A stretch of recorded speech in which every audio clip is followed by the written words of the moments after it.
viewers, I am Apurva Singh, and today in this video we are going to learn about a poem written by William Wordsworth. The name of the poem is Daffodils.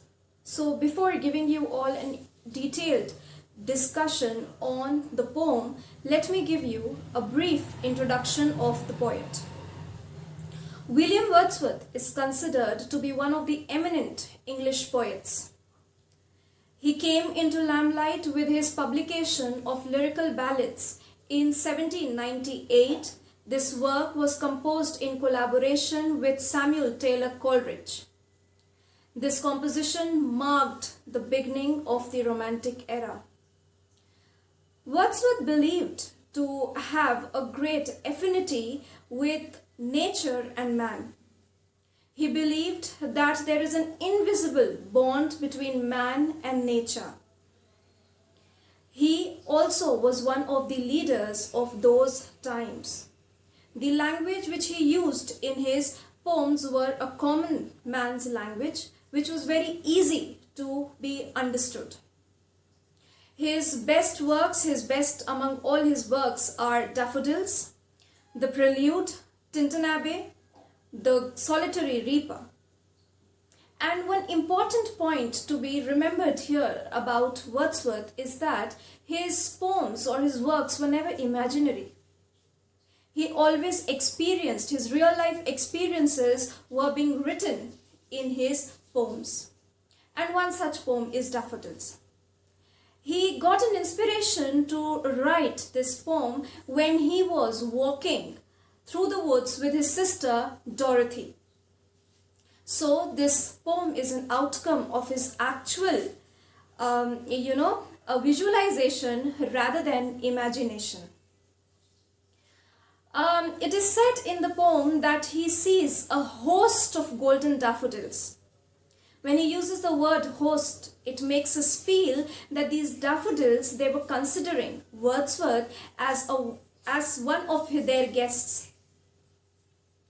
Wordsworth also speaks in the opening lines of the poem that he was wandering like a cloud over the hills, which gives us an impression that he would be in a seclusive mood. Though not lonely when his sister was with him, but lonely in his own self. And he went to nature, or he tried to be in close contact with nature just to gain solace. Because one of the highlighting themes of the poem is that nature is a healer. It is said that whenever Wordsworth was in a pensive mood, or maybe whenever he was sad, he was distressed, he would always go and sit amidst the nature, because he believed that nature for him was God, nature was his mother, nature was his friend, and that is the reason why he is also acknowledged as a pantheist. So here the theme which comes out in the poem is that nature has the power of healing and nature has the source of joy.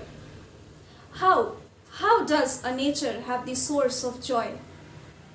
When we see the objects of nature, we are filled with excitement, we are filled with a different ecstasy, we are filled with amusement and joy.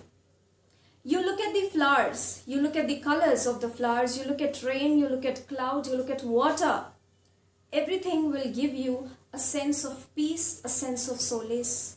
And that's the reason why Wordsworth also believed that nature had that power of joy, and nature also had the power of healing. Moving ahead with the justification of the title of the poem.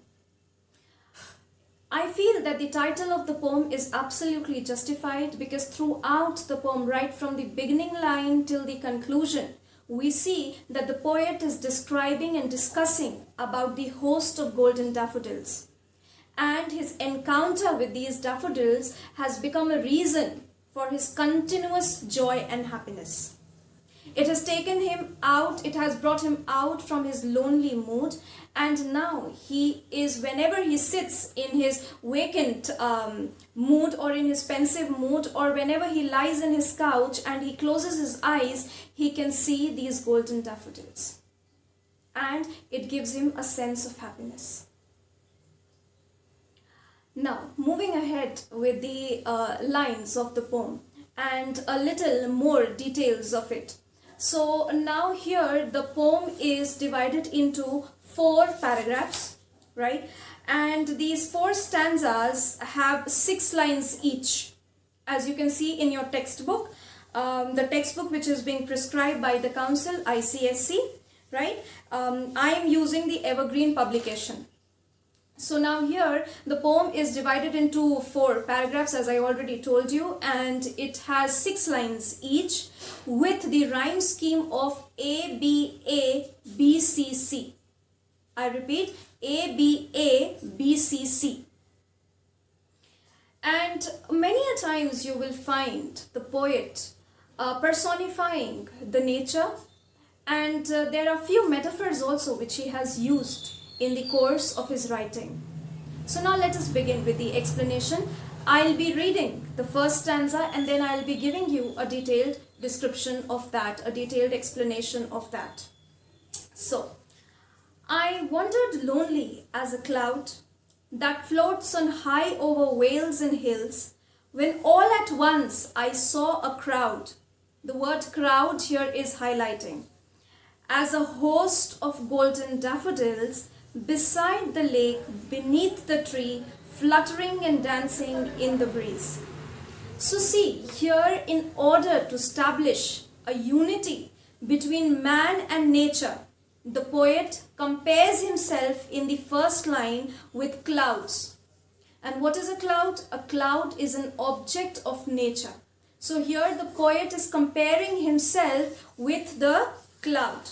And as because here the word as is mentioned, that means the poet here is giving you a direct comparison with nature. So here the figure of speech will be simile. So he is describing himself, he is comparing himself with an object of nature, that is cloud, while he is found humanizing daffodils by using the word crowd and host for them. That means he is personifying nature. He is personifying the daffodils by using the word host and by using the word crowd.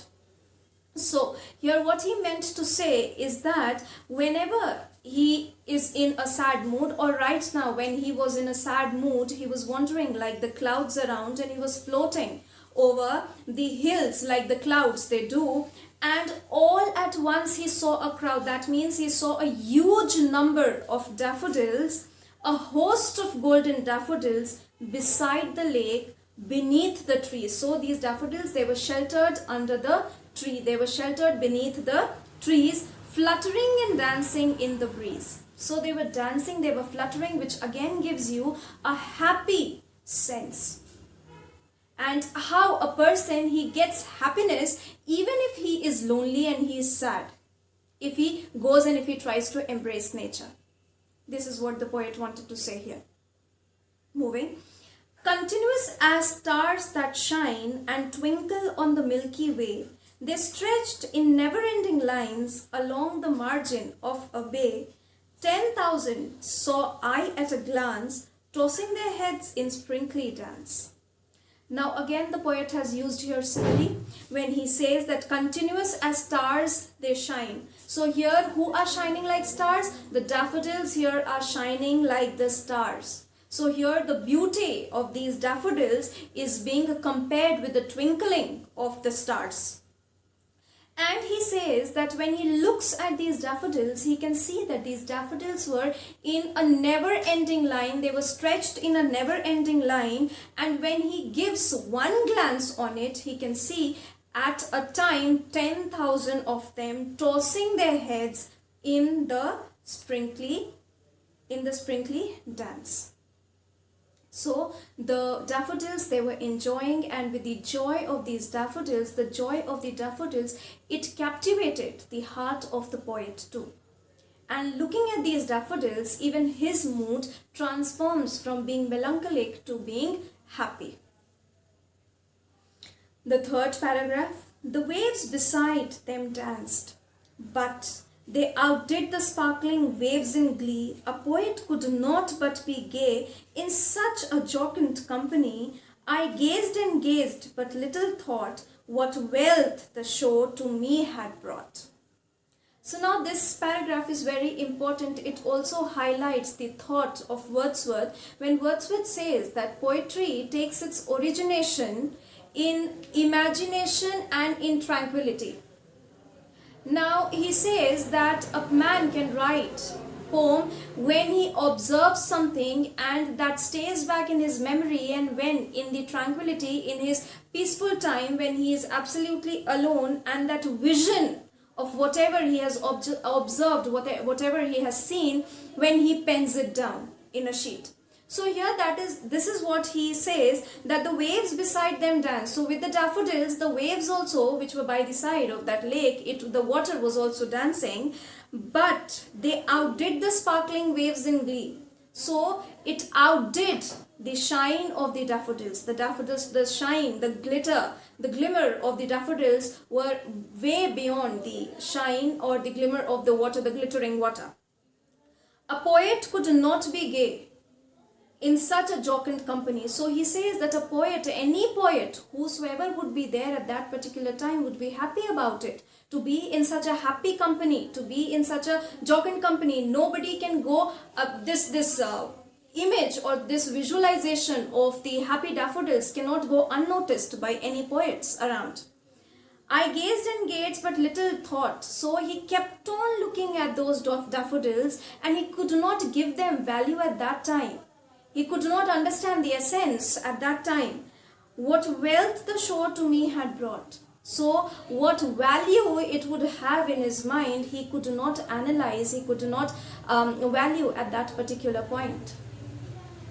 For often when on my couch I lie, in vacant or in pensive mood, they flash upon that inward eye, which is the bliss of solitude, and then my heart with pleasure fills and dances with the daffodils.